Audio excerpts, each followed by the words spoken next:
Hello, welcome to my YouTube channel, Tony Best Cosmetics. In this channel I gives review about skincare and haircare products, so today I will review about a skincare product called Panoxyl Acne Foaming Wash. But before I start, please subscribe to my YouTube channel, and click on the bell icon so you will be notified whenever I upload a new video.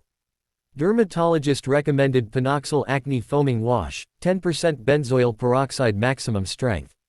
It clears existing acne and helps prevent new breakout from forming, treat acne on face and body. Panoxyl Acne Foaming Wash contains maximum strength benzoyl peroxide to clear tough breakouts. Panoxyl treats acne by cleaning and unclogging pores. Do not use Panoxyl if you have very sensitive skin, or you are sensitive to benzoyl peroxide. Seek medical advice if irritation becomes severe when using the Panoxyl. How to use Panoxyl Acne Foaming Wash. 1. Wet area to be cleansed. 2. Apply acne wash and gently massage area for 1 to 2 minutes. 3. Rinse thoroughly and pat dry. 4. Because excessive drying of the skin may occur, start with 1 application daily, then gradually increase to 2 or 3 times daily if needed or as directed by a doctor. 5. If bothersome dryness or peeling occurs, reduce application to once a day or every other day. 6. If going outside, apply sunscreen after using this product.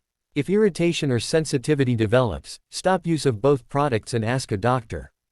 When using Panoxyl. 1. Skin irritation and dryness is more likely to occur if you use another topical acne medication at the same time. If irritation occurs, only use 1 topical acne medication at a time.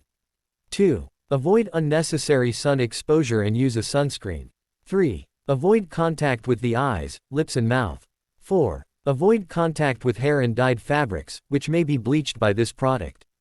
5. Skin irritation may occur, characterized by redness, burning, itching, peeling, or possibly swelling. Irritation may be reduced by using the product less frequently or in a lower concentration. Thanks for watching my video. Please subscribe to my YouTube channel and don't forget to click on the bell icon so you will be notified whenever I upload a new video.